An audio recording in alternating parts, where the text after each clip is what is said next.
तो function start कर रहे हैं। फंक्शन के अंदर सबसे पहली शर्त जो आप जानते हैं, रिलेशन हमने पढ़ा पिछली 2 क्लासेस में। तो जो रिलेशन है उसमें कोई कंडीशन लगा दो, अगर वो उस कंडीशन की बात मान जाए तो वो फंक्शन बन जाता है, अदरवाइज क्या रह जाता है, रिलेशन यानी कि संबंध रह जाता है। बात आती है सर ऐसी कौन सी कंडीशन है जो किसी भी रिलेशन को फंक्शन बना देती है, तो बात करते हैं कि आखिर वो कौन सी कंडीशन। तो कंडीशन नोट कीजिए सबसे पहले, if a relation is defined from set A to set B,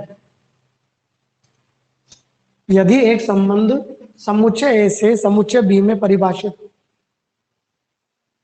then it is a function if, यानी कंडीशन अब स्टार्ट हो रही है, if each element of set A is related with unique elements of set B, यदि ए से B में एक संबंध परिभाषित हो तो यह फलन होगा कब, जबकि समुच्चय ए के प्रत्येक अवयव का, जबकि समुच्चय ए के प्रत्येक अवयव का समुच्चय बी के अद्वितीय, यूनिक यानी अद्वितीय अवयव से संबंध हो। If each element of set A is connected with the unique element of the set B. तो इसमें 2 इंपॉर्टेंट वर्ड आए बच्चों, एक तो ईच और एक यूनिक, यानी प्रत्येक और अद्वितीय। इन पर अंडरलाइन कर लेना बच्चों, ईच और यूनिक पर अंडरलाइन कर लीजिएगा आप लोग, ठीक। क्या मतलब है इसका समझिएगा। देखो आपको याद होगा अपने रिलेशन पढ़ा, तो रिलेशन में अपने पास 2 सेट होते थे, ए और बी। ए से बी में मतलब अपन ऐसे लिखते थे इस तरह का 1 2 2 3 3 1, इस तरह से लिखते थे अपन। मैं ये मान के चलूं कि मान लीजिए कोई रिलेशन है किसके अंदर, 1 2 3 से 1 2 3 के अंदर, मुझे चेक करना है कि ये फंक्शन है या नहीं। तो ऐसे क्वेश्चंस के लिए ये वाला कंसेप्ट देखो, क्या करो सबसे पहले इधर ए लिख लो, इधर बी लिख लो, 2 गोले बना लो। ए के अंदर भी 1 2 3 लिख लो, बी के अंदर भी 1 2 3 लिख लो। अब बोलो एक का रिलेशन किससे, 2 से, तो एक को 2 से मिला दो, 2 का किससे, 3 से, फिर 3 का किससे, 1 से, ऐसे मिला दो। अब आप इस चीज को देखो, ठीक है ना। डेफिनेशन क्या है, ईच एलिमेंट ऑफ सेट ए। अगर मैं आप लोगों से कहूं कि आपकी क्लास का प्रत्येक विद्यार्थी, each student of your class, तो इसका मतलब मैंने सबको कवर किया या कुछ पर्टिकुलर को कवर किया। तो आप कहेंगे कि मैंने सबको कवर किया। इसका मतलब पहली बात तो ये हो गई कि जो ये सेट है, अगर इसके अंदर 50 एलिमेंट हैं तो 50 के 50 का किसी ना किसी से रिलेशन होना चाहिए। अगर इधर कोई एलिमेंट छूट गया इसका मतलब फंक्शन नहीं होगा, पहली बात।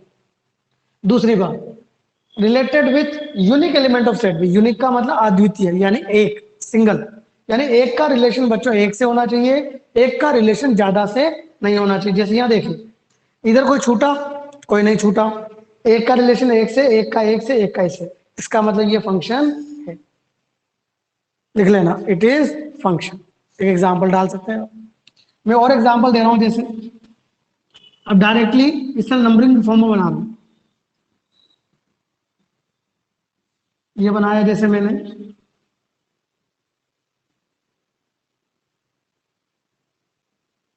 एक ये बनाया, फिर एक और बनाया मैंने,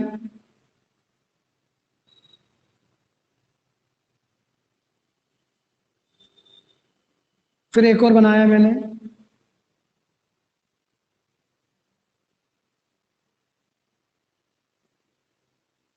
और एक और बनाया लास्ट।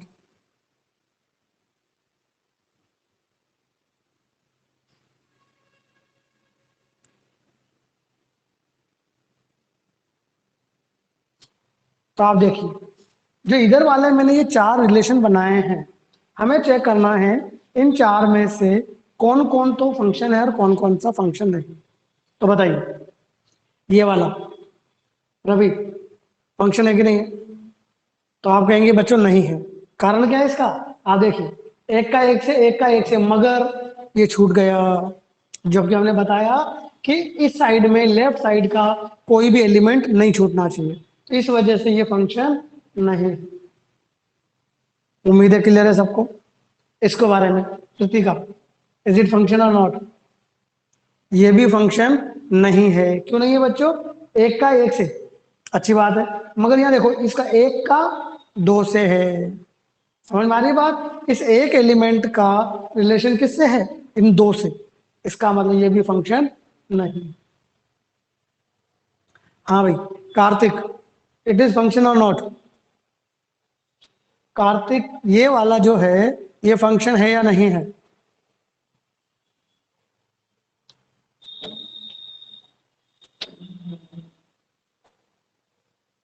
इतना टाइम नहीं लगना चाहिए भाई। निधि, इज इट फंक्शन और नॉट?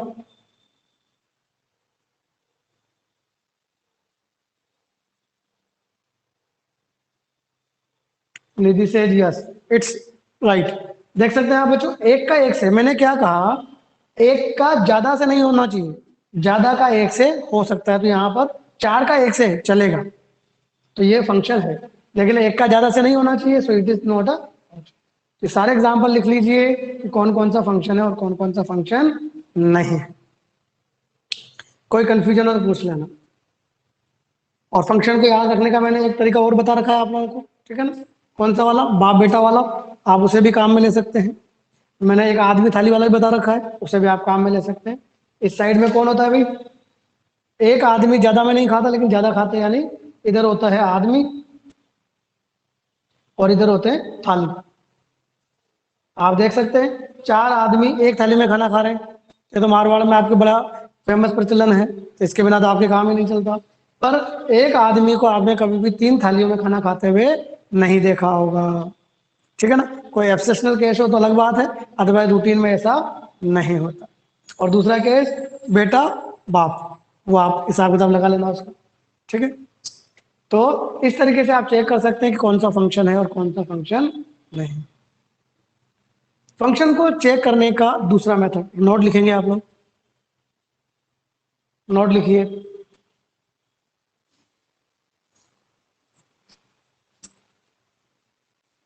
नोट में लिखिए आप लोग, यदि कोई वक्र दिया जाए, if a curve is given. Note number one आप लिखिए, यदि कोई वक्र दिया जाए, if a curve is given, तो वह फलन है या नहीं की जांच करने के लिए, then to check that it is function और नॉट, तो वह एक फलन है या नहीं की जांच करने के लिए हम y अक्ष के समांतर एक रेखा खींचते हैं। Then we draw a line parallel to the y axis in a graph. वह वक्र फलन है या नहीं की जांच करने के लिए हम y अक्ष के समांतर वक्र में एक रेखा खींचते हैं। We draw a line parallel to the y axis in the graph, comma, if this line intersect the graph at single point, then it is function, otherwise not। यदि यह रेखा यदि यह रेखा वक्र को केवल एक बार काटे, यदि यह रेखा वक्र को केवल एक बार काटे तो वह फलन होता है, अन्यथा नहीं।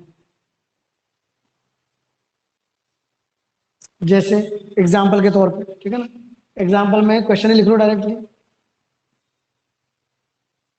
विच of the following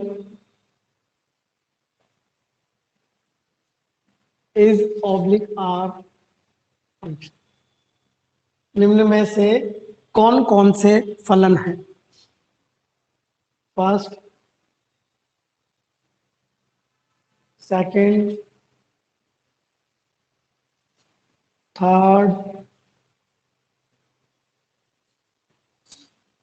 fourth,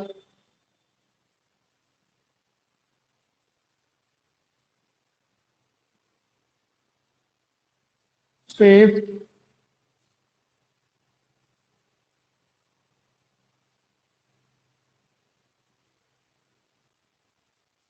six,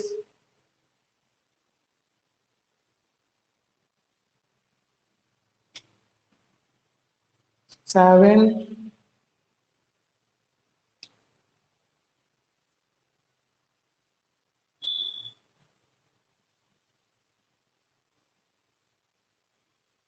8,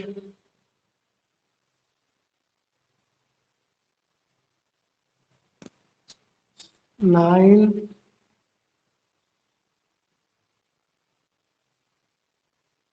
10,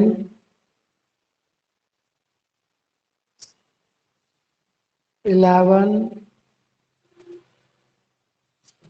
and 12।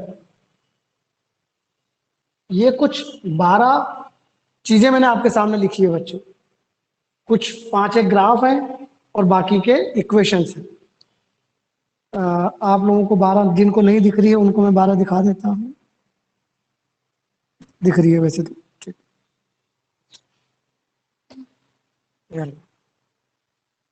सारी नोट कर लेना बच्चों। अब हमें बात करना है कि इन 12 में से कौन कौन सा फंक्शन है और कौन कौन सा फंक्शन नहीं है। Which of the following is are function, यानी एक से ज्यादा भी सही हो सकते हैं क्योंकि ऑप्शन थोड़े ना है, ठीक है। तो देखो, ग्राफ वालों में तो बड़ा सिंपल है बच्चों। जिनमें ग्राफ बना हुआ है वो तो बड़े सिंपल है, उनका ग्राफ है, लिखाया हुआ है तुम्हें भी नोट। क्या करना है, y अक्ष के समांतर एक रेखा, a line parallel to y axis. कहाँ खींचोगे, फंक्शन के अंदर खींचना, बाहर मत खींचना सर, एक बार भी नहीं काटा, ठीक है ना, बाहर नहीं खींचनी है, फंक्शन के अंदर खींचो। एक बार काटे तो है, ज्यादा बार काटे तो नहीं है। जैसे इसको देखो, लाइन खींची, देखो बच्चों कितनी बार काटा, 2 बार, इसका मतलब ये फंक्शन नहीं है। अगर कोई समझना चाहे कि सर ये जादू कैसे हो रहा है, तो जादू नहीं हो रहा है बच्चों। आप देखो ना हो क्या रहा है, देखो x की एक वैल्यू, इसके लिए y की 2 वैल्यू आ गई, मतलब ये ऐसा हो गया x की एक वैल्यू और y की 2 वैल्यू। और फंक्शन क्या कहता है, क्या एक का रिलेशन 2 से होना चाहिए, क्या एक थाली में 2 आदमी खाना खाना चाहिए, सॉरी, एक आदमी 2 थाली में खाना खाना चाहिए, नहीं खाना चाहिए।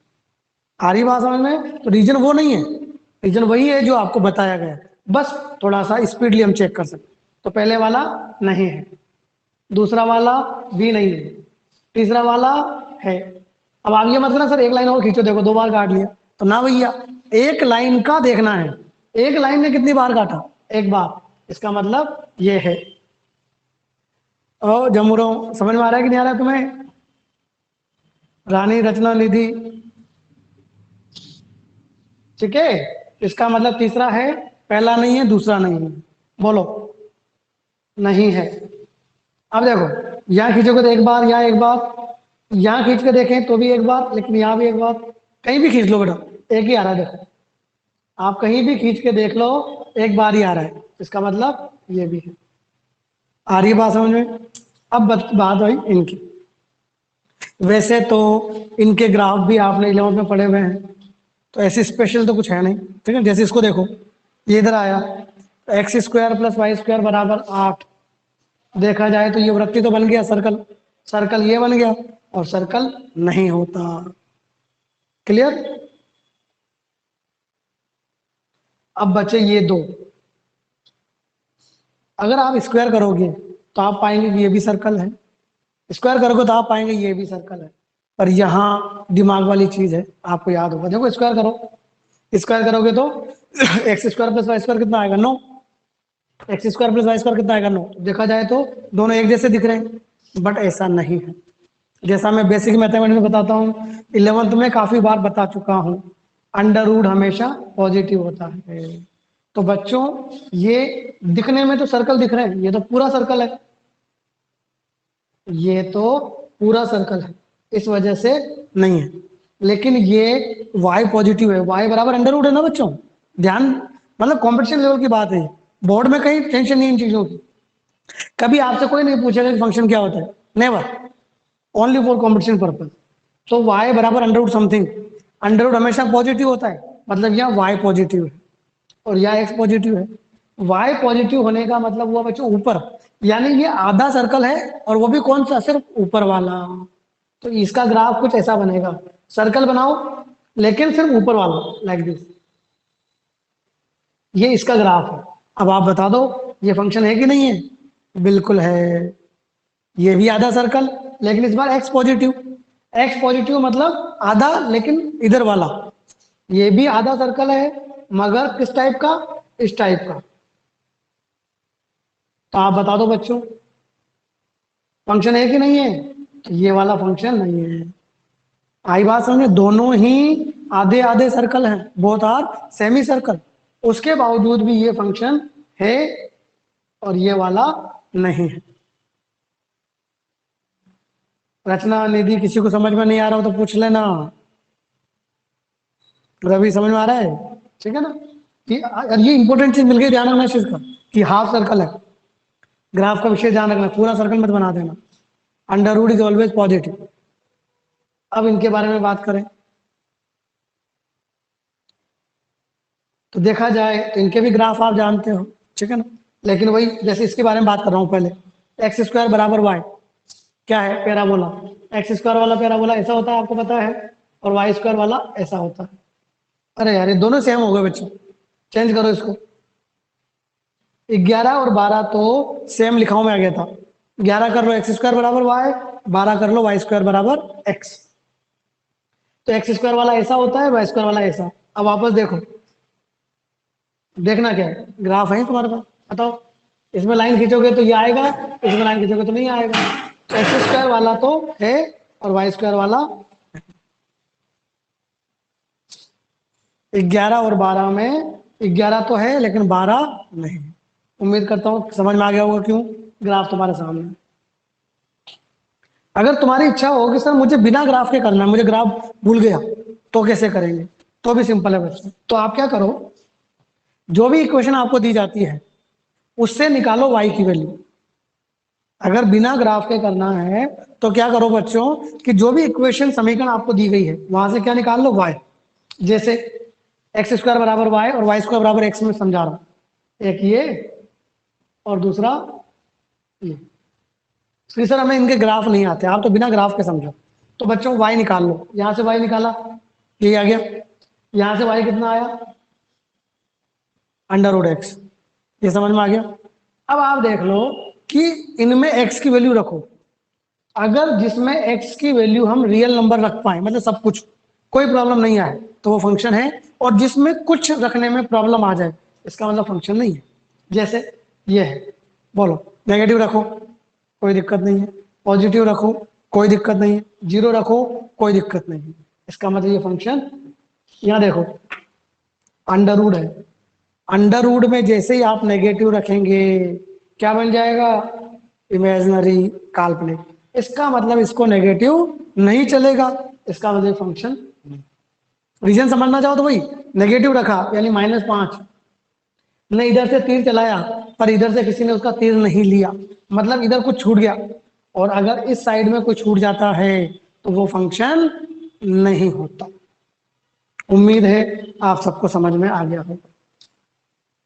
तो ये दो भी ऐसे ही है बच्चों, y बराबर एक्स क्यूब, कुछ भी रखो कोई प्रॉब्लम नहीं है, x बराबर वाई क्यूब, तो y बराबर x की पावर 1/3 आएगी, और x की पावर 1/3 में पॉजिटिव रखने पर कोई प्रॉब्लम नहीं है, लेकिन नेगेटिव रखने पर तो भी प्रॉब्लम नहीं है। नालायक को, पावर 1/3 है, 1/3 में नेगेटिव रखो चाहे पॉजिटिव रखो, दोनों में कोई प्रॉब्लम नहीं होती है। सो इस बार ये दोनों फंक्शन है, 1/2 1/4 में होती है, 1/3 1/5 में नहीं होती है।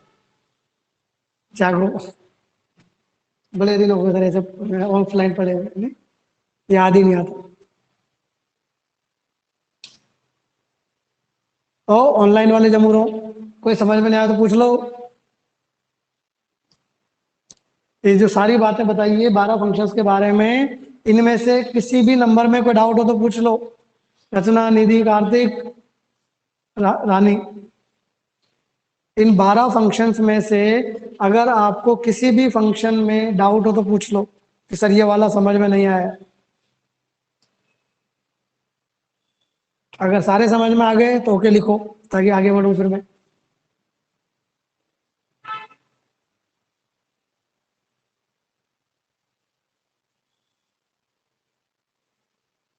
ठीक है, तो ये तो हुई बच्चों बेसिक कि फंक्शन होता क्या है, फंक्शन को चेक कैसे करते हैं। ठीक है, अब बात करते हैं रिप्रेजेंटेशन ऑफ फंक्शन के बारे में, कि फंक्शन को लिखा कैसे जाता है। और मैंने बता ही दिया कि फंक्शन होता क्या है। थोड़ा वापस रिपीट कर देता हूँ कि बेसिकली फंक्शन क्या है। ये जो अपन ने बताई तो मैथमेटिकल डेफिनेशन है। ठीक है, अब थोड़ा लॉजिकल डेफिनेशन के बारे में बात करूंगा कि फंक्शन बेसिकली होता क्या है। देखो बच्चों, मैं पहले ही बता चुका हूँ ये चीज 11th में। Function is just like a machine, जिसमें कुछ इनपुट डालते हैं, कुछ आउटपुट डालते हैं। जैसे जैसे कि एग्जांपल मैं हमेशा लेता हूँ, मिक्सर है, जूसर है। जूसर होता है, जूसर में आप कुछ इनपुट डालते हो, जस्ट लाइक वेजिटेबल्स या फिर आपके फ्रूट्स, और उधर से क्या निकल के आता है, जूस। वो होता है जूसर। जूसर में आप पत्थर तो नहीं डालते। क्यों? क्योंकि वो पत्थर उसके लिए बने नहीं हैं। जब वो फंक्शन तैयार हो रहा था, जब वो मशीन तैयार हो रही थी, तो उसको इसी तरीके से बनाया गया था कि वो पत्थर के लिए रेडी नहीं है। तो ये जो इनपुट और आउटपुट होता है बच्चों, यही होता है फंक्शन, यानी वो मशीन जो होती है वो फंक्शन होती है। समझिएगा, लिखो, टॉपिक डालो, रिप्रेजेंटेशन ऑफ फंक्शन।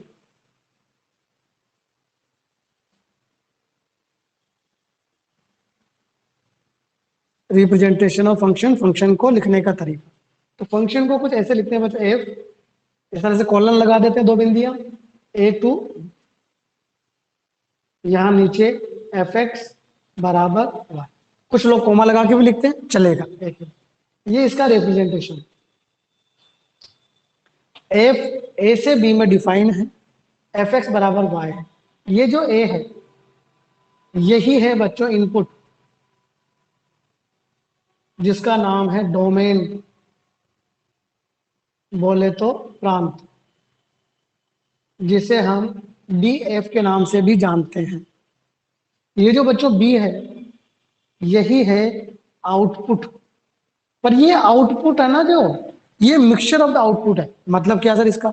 देखो बच्चों, आप जूसर में मौसमी डालते हो, तो बताओ ओनली जूस थोड़ी निकलता है, कचरा नहीं निकलता। तो वो कचरा प्लस जूस दोनों मिला के बी है, दोनों मिला के। पर काम का कौन है, कचरा के जूस? जूस। तो वो जो जूस है, दैट इज द रेंज। तो आउटपुट का नाम होता है बच्चों कोडोमेन, इस पूरे बी का नाम। ये एक डमी चीज है। डमी क्यों? बेकार। क्योंकि हमारे पास दोनों चीज मिला के, जूस प्लस कचरा, तो बेकार ही मान के चलो, काम का तो जूस है। तो कोडोमेन हो गया, इसको मैं लिख देता हूँ डमी। डमी का मतलब कभी आपसे किसी क्वेश्चन में कोडोमेन नहीं पूछेगा, नेवर। कभी भी आपको कोडोमेन नहीं निकालना है। ठीक है, डमी, इसका कोई रिप्रेजेंटेशन नहीं है। अब देखो, एक डायग्राम बनाएंगे छोटा सा।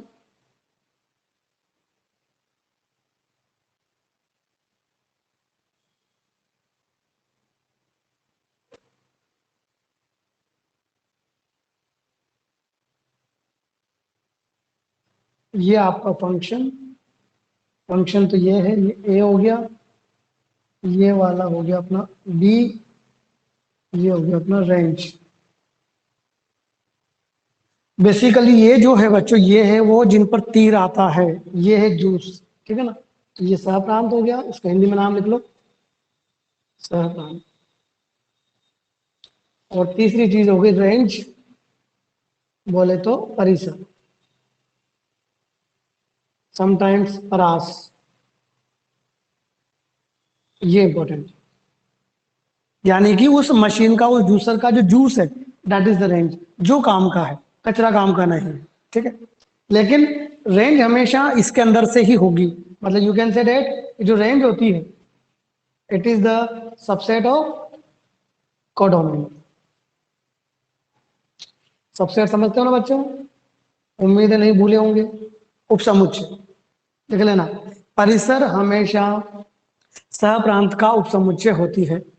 Range is always the subset of codomain.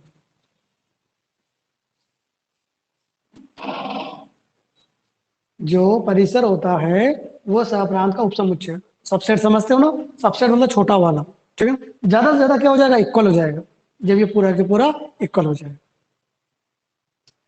तो हम डोमेन के बारे में बात करेंगे और रेंज के बारे में, इसके बारे में नहीं करेंगे क्योंकि ये हमेशा आपको गिवन होगा। सहप्रांत यानी को डोमेन आपको बच्चों हमेशा दिया जाता है, कभी आपसे पूछा नहीं जाता, ठीक है। जैसे एक क्वेश्चन लिखिए छोटा सा।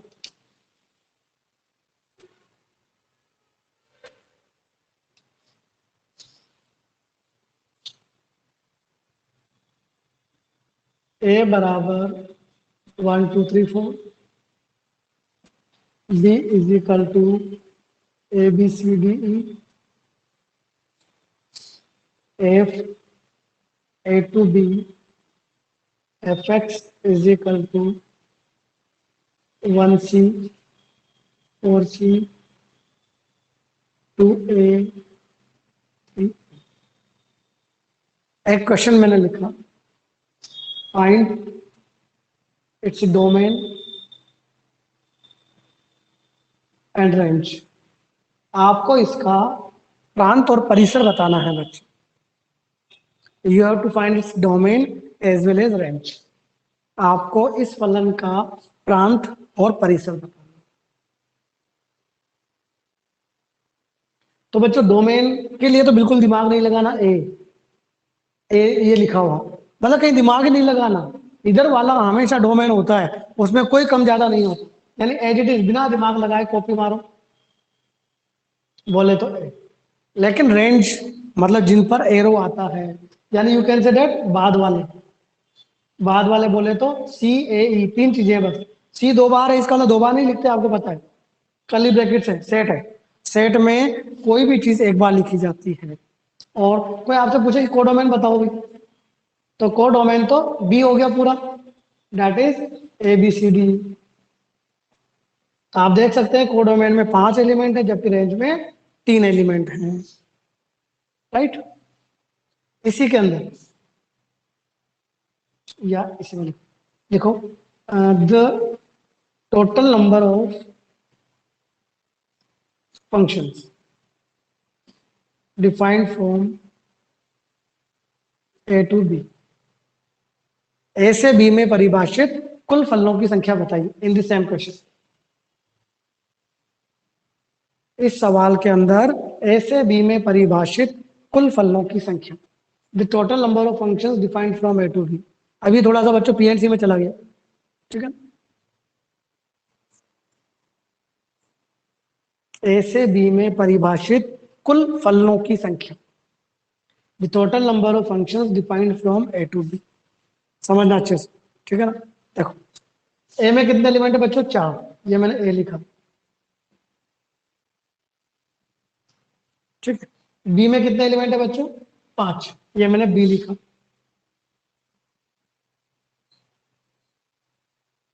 मुझे टोटल नंबर ऑफ फंक्शन चाहिए।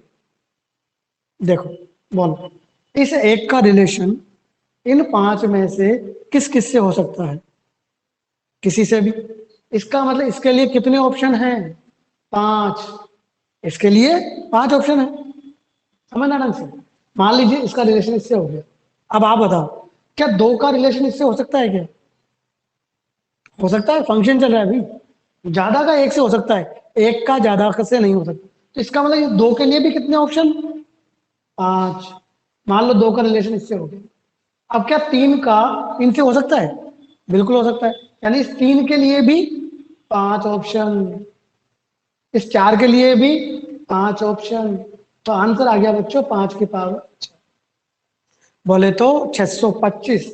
यानी इस केस में total number of functions are 625, 625 फलन बन सकते हैं। तो सिंपल सा याद रखने का तरीका बच्चों, दिस पावर दिस, इसकी पावर ये, ठीक है।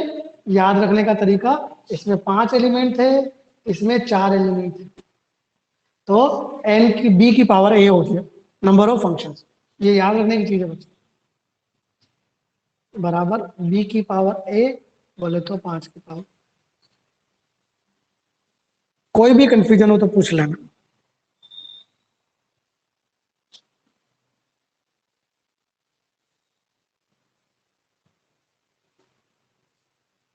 टोटल नंबर ऑफ फंक्शन, सोचिएगा, अगर यहाँ 4 एलिमेंट हो, अब ये वाला लिखना नहीं, पहले समझना, और यहाँ 3 एलिमेंट,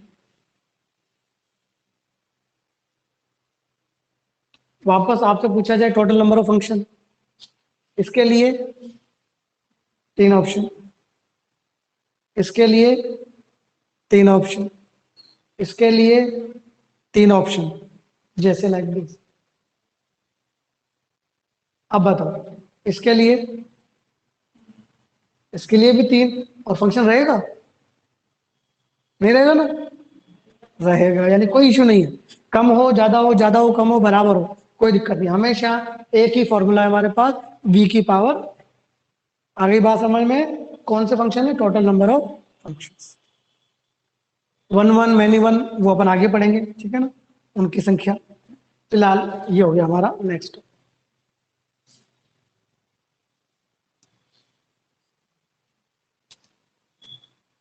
इसी क्वेश्चन में बच्चों टोटल नंबर ऑफ रिलेशन बता सकते हो? कौन बताएगा देखें? रानी आप बताओ बच्चों, इसी क्वेश्चन में टोटल नंबर ऑफ रिलेशन बताओ। तुम दोनों भी बताओगे, बोलोगे नहीं बस, टोटल नंबर ऑफ रिलेशन। इसी क्वेश्चन में क्या आप मुझे टोटल नंबर ऑफ रिलेशन बता सकते हैं ए से बी में?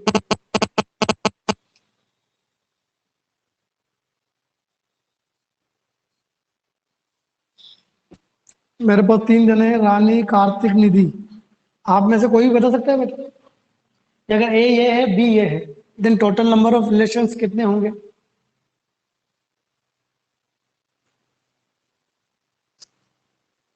कृतिका, रवि,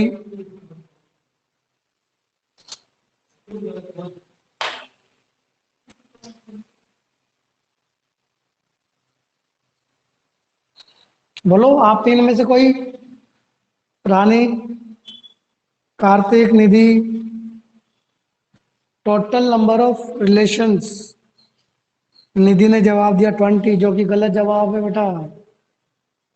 20 तो तुमने एक रोज भी बता दिया। तुम्हें पता होगा रिलेशन क्या होता है, it is the subset of A cross B. तो आंसर आएगा बच्चों 2 की पावर 20। भाई ए में 4 एलिमेंट, बी में 5 एलिमेंट, तो ए क्रॉस बी में 5 के 20 एलिमेंट। हम जानते हैं जो रिलेशन होता है वो subset of A cross B होता है। इसका मतलब टोटल रिलेशंस, सबसेट, उपसमुच्चयों की संख्या। उपसमुच्चयों की संख्या कितनी होती है? 2 की पावर n। सो बोले तो 2 की पावर। आई बात समझ में? Total number of relations are 2 power 20। चलिए आगे बढ़ते हैं।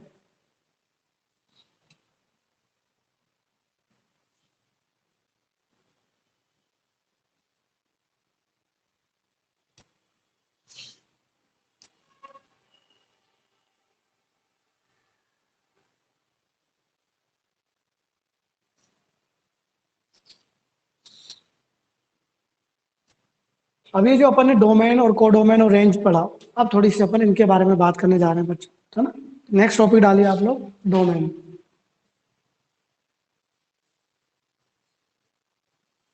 बोले तो प्रांत, बोले तो एक्स। भाई फंक्शन में जैसा मैंने बताया कि कुछ इनपुट होता है और कुछ आउटपुट होता है, तो बच्चों जो एक्स है वो इनपुट है, और आउटपुट कौन है? वाई। तो एक्स होता है डोमेन और वाई होती है रेंज, ठीक है। वही जूसर में जो कुछ इनपुट होता है और कुछ आउटपुट होता है, और जूसर का मतलब फंक्शन, ठीक है। तो लिख लो एक line, set of values of x for which function is defined. x के उन मानों का समुच्चय जिन पर फलन परिभाषित हो। x के उन मानों का समुच्चय जिनके लिए फलन परिभाषित हो। It is the set of values of x for which function is. अब यहाँ एक वर्ड आया बच्चों, डिफाइन। ये डिफाइन वही चीज कि जैसे मैंने कहा कि जूसर है, तो जूसर क्या पत्थर के लिए बनाया गया है? नहीं, यानी juicer is not defined for the stones या कंकर जो भी है। ठीक है, मतलब क्या हुआ? तो जूसर में हम क्या डाल सकते हैं? वेजिटेबल डालो, जूसर को कोई एतराज नहीं है। जूसर में आप फ्रूट्स डालो, फ्रूट्स अलग अलग वैरायटी के डालो, कोई दिक्कत नहीं है। तो ये जो फ्रूट्स हैं ये डोमेन का पार्ट हो गया, जबकि जो पत्थर है वो डोमेन का पार्ट नहीं है। मतलब आप देखो 1/x है, अगर इसमें x की जगह में 0 रख दूं तो 1/0 क्या बन जाता है बच्चों? इनफाइनाइट। और इनफाइनाइट का मतलब क्या होता है? Not defined. इनफाइनाइट का मतलब क्या होता है? Not defined. समझ में आ गई बात आप लोगों को? इसका मतलब इसके डोमेन में क्या x 0 होना चाहिए? नहीं होना चाहिए। ये चीज अंडर रूट है। आप जानते हैं अंडर रूट में अगर अपन नेगेटिव डालें तो इमेजिनरी बन जाता है, ठीक है ना, काल्पनिक। इसका मतलब अंडर रूट के लिए जो नेगेटिव नंबर है वो क्या डोमेन का पार्ट होगा? नहीं होगा। ये चीज हम समझना चाह रहे हैं कि डिफाइन और नॉट डिफाइन का मतलब कि हम क्या इनपुट डाल सकते हैं और क्या नहीं डाल सकते, दैट इज। तो सिंपल सा है बच्चों, डोमेन बड़ा टफ नहीं होता है लेकिन इंपॉर्टेंट बहुत होता है। ठीक है, ये अभी तो आप स्टार्ट कर रहे हो, लेकिन आगे जब कैलकुलस पढ़ोगे तो वहां ये अचानक से काम आएगा कि बच्चों बताओ इसका डोमेन क्या था, याद आना चाहिए।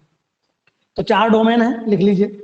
फंक्शन, ये उनके domain. Function number 1 numerator upon denominator, बोले तो अंश बटे हर।